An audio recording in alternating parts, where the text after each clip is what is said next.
Hello and welcome back to another episode. I'm your host, the Millennial Investor, and today we're going to be going over a few things such as has the stock market bottomed out, and we're also going to be looking at some things like unemployment and jobless claims numbers to see how that affects the market. So, like always, before we get into the news, we're going to be looking at an update on my portfolio so far for the day. It is Thursday, April 9th, and so far in the day we're up 2.44%. It's the morning time. The market just opened. We're up about $40 on the day, which is about 2.44% gain. Depositing 1,500, we just crossed the 1,700 mark. So in total, we will be up $200 almost exactly, which is about a 13% gain. We have now been in the stock market with this portfolio exactly 1 week, and we have $201 in market gain, and we finally have our first earned dividends. So we'll get 55 cents in dividends. So we'll be looking at that. The stock that we will be getting our first share of dividends from is AT&T.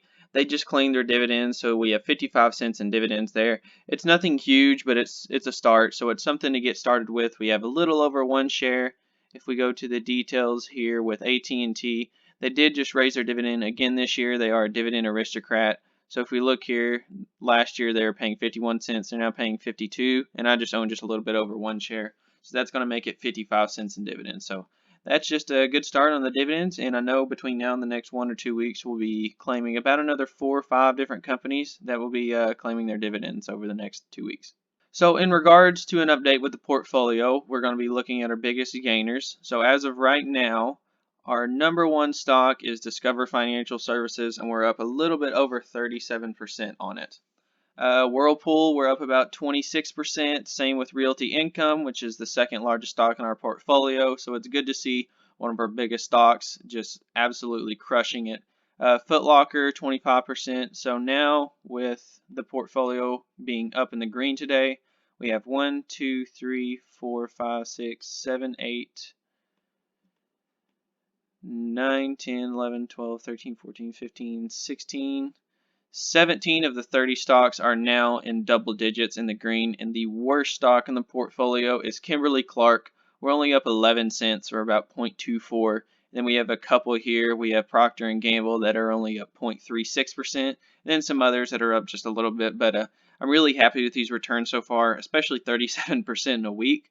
I expected Discover to recover quite substantially, but I didn't expect it to happen this fast. So that's good to see. I'll take it, and the stocks that are going down will definitely be flooding more money into them, getting higher dividend yields. So yeah, either way, it's a win-win.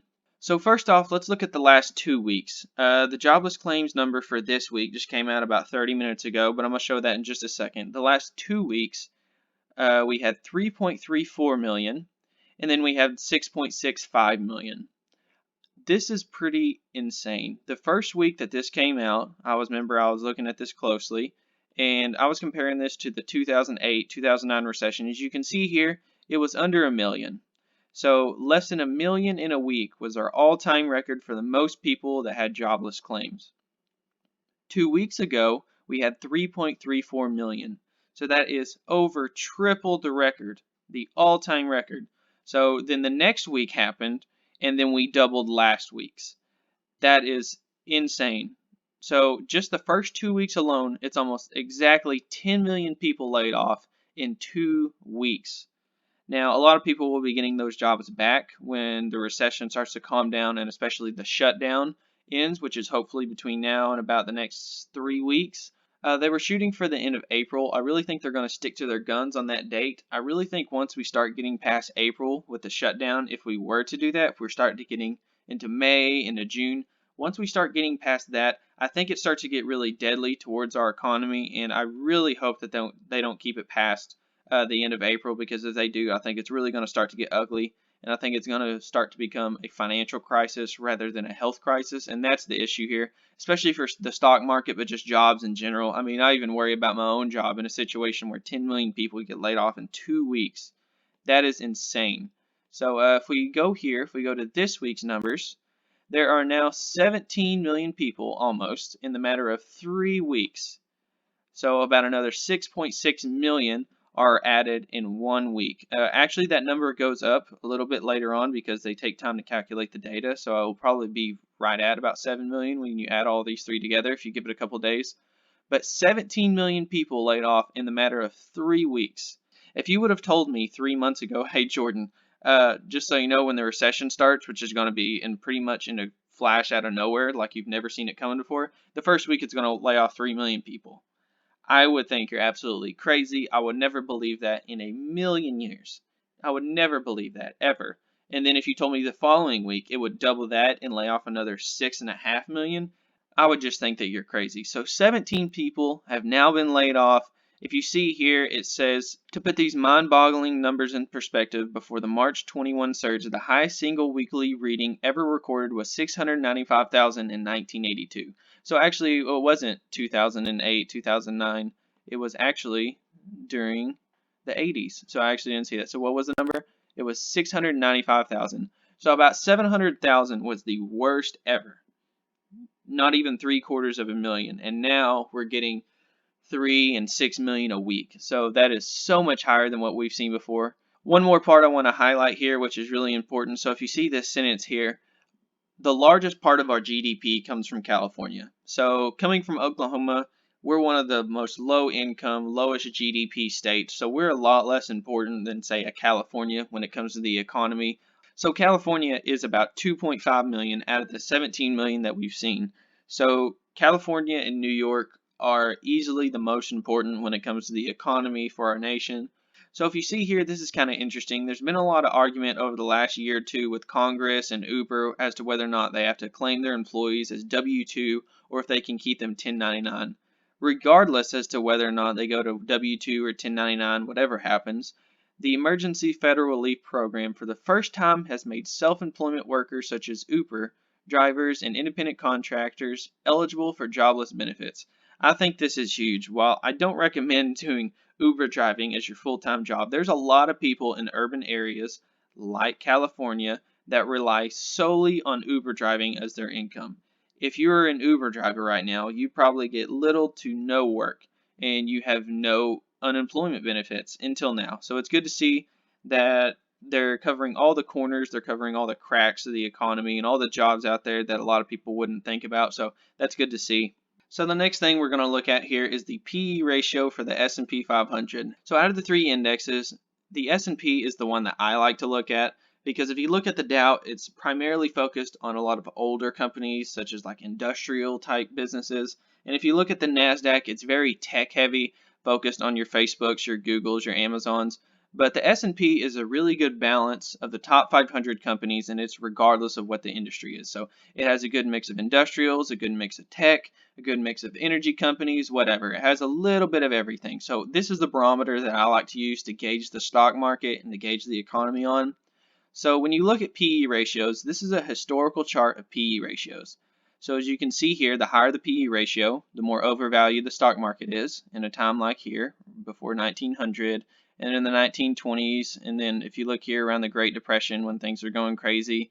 If you look here at 2009, when everything spiked, when the financial crisis happened, and if you look here, right now it says about a 21, that's actually not updated.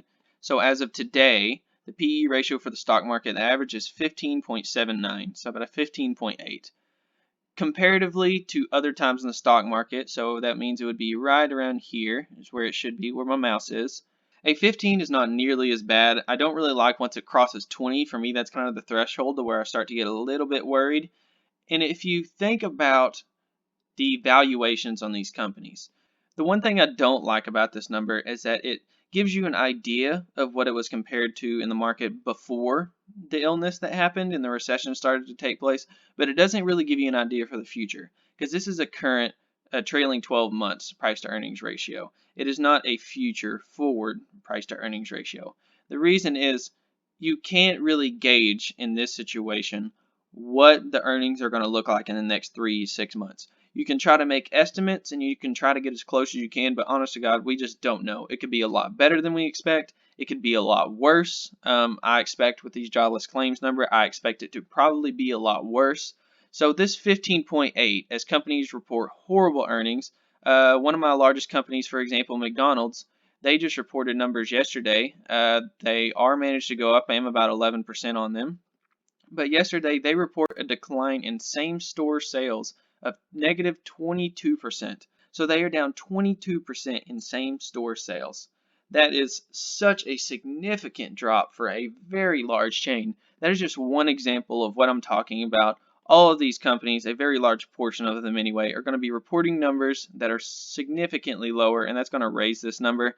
So if we look at the PE ratio, it's beginning to get to a fair valuation, but earnings will be coming down.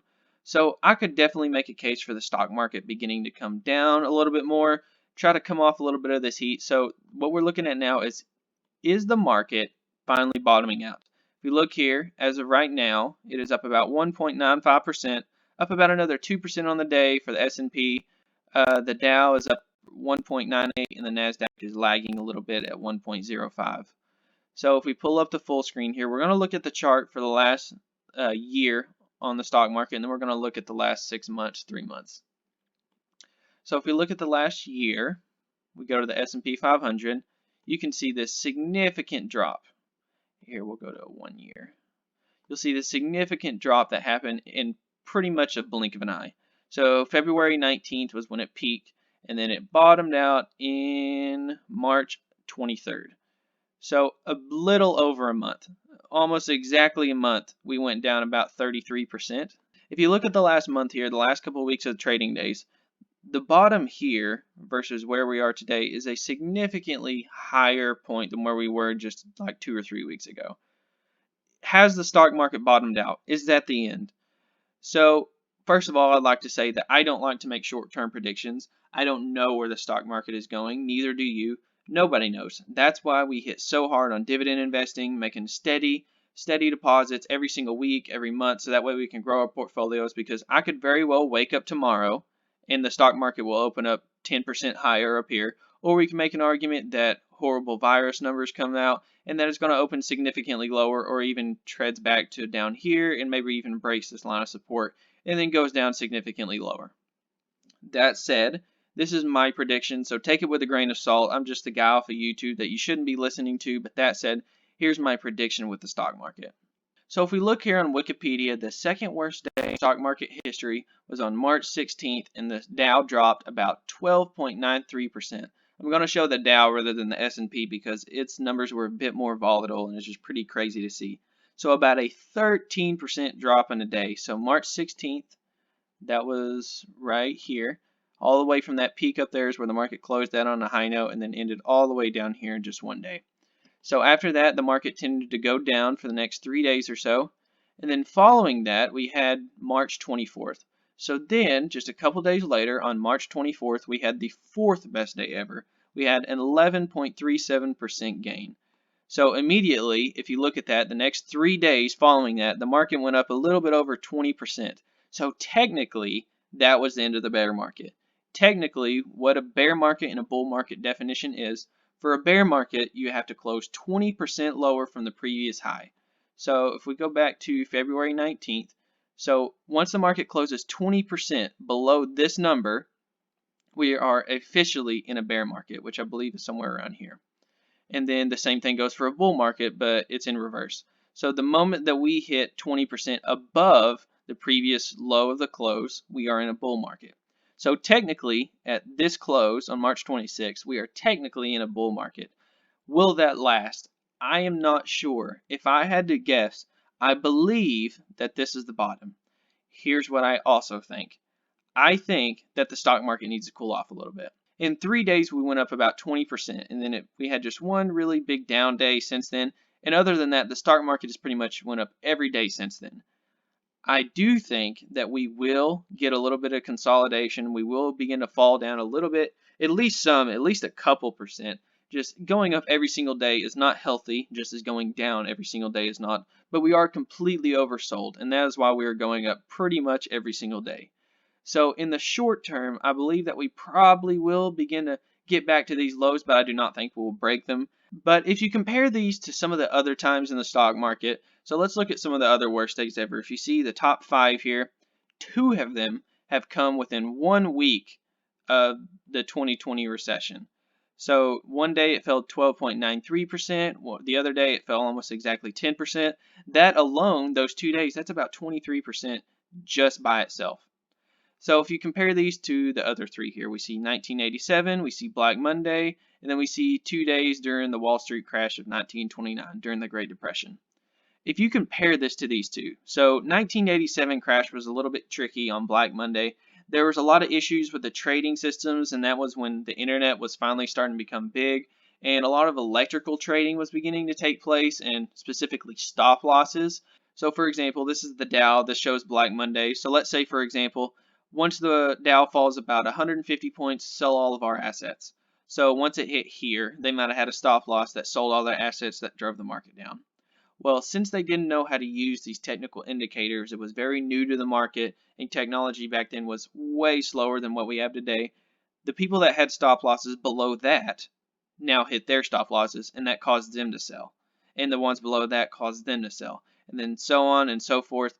And I remember Jim Cramer on CNBC the other day was just talking about how the spread between stocks was absolutely insane. We're talking about like stocks that were trading at $100 had $20 spreads. Like the bid and the ask was like $80 and $120. Like it was huge.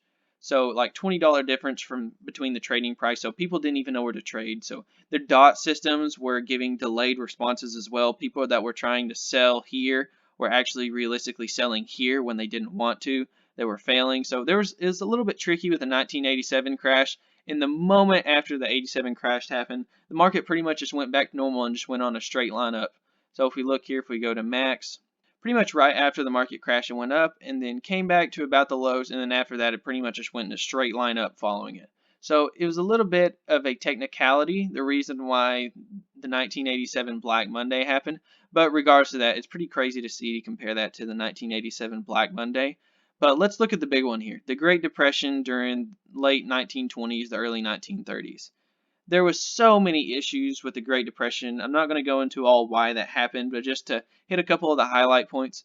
People were literally going to banks and could not withdraw the money out of their bank. This is what created the FDIC. Jobs were being lost significantly fast. Real estate prices were just plummeting. Borrowing was getting completely out of control. Banks were lending any and everybody as much money as they wanted to invest in the stock market, which led to overspeculation and completely inflated prices. Another thing back then, as far as households, I saw a study one time by Wall Street Journal, and they were talking about the percentage of households that actively invest in the stock market versus what they did in 1929. And it was significantly higher in 1929 than what it is today. I believe it was like 3 or 4 times as high as compared to what it is today versus what it was back then.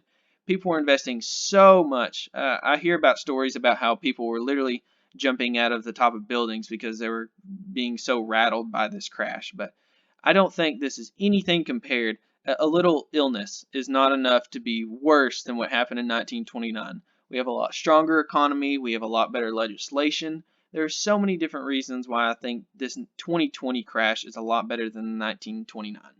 So in considering that, I don't think we have much reason to go much further than what we have gone right here. What I would say, in my opinion, what is the most important for determining as or not whether there is a bottom, we're going to look at the VIX. So those of you who don't know, the VIX is the volatility index. The volatility index is tracked by a bunch of different metrics, but basically what it does, it measures volatility, i.e. the volatility index. The higher this number goes, the more volatility the market expects. So when this is at an 80, which is one of the highest it's ever been, by the way, as you can see, comparing it to like 2009, 2010. So other than 2009, around its peak time, this is the highest volatility has ever been. So if you look here compared to 2018, during the trade war, it was about a 30. And then if you look now, we're hitting in the 80s. So much higher than what we're usually used to seeing. But now that it's gone back down to the 40s, which is still pretty high, that is half of the volatility that we were looking at just 3 weeks ago. The volatility is the main issue here because people know the metrics. People know that companies are going to be reporting bad numbers, and people know that eventually, whether it's next month or next year, we are eventually going to be the illness that has come upon us. The thing is, volatility and emotion is what drives people to make horrible decisions. In my opinion, I believe that 90% of stock market mistakes are strictly emotional. They have nothing to do with fundamentals or people's intelligence. If you look here, I love to quote Warren Buffett. So if you look here, you don't have to be a genius to invest well. You don't need to be a rocket scientist. Investing is not a game where the guy with 160 IQ beats the guy with 130 IQ. And they quote him just one more time: successful investing takes time, discipline, and patience. No matter how great the talent or effort, some things just take time. You can't produce a baby in 1 month by getting 9 women pregnant. This is a perfect example of what I mean. People who have money in the stock market and are buying here on February 19th and then are seeing their stock market portfolios drop by 30+% here are panicking. They are freaking out and going, oh my gosh, this is the end. It's going to go to zero. It is never going to come back. And just when you think that it's going to be the absolute worst, it completely flips the script and then the stock market goes up 20% in 3 days.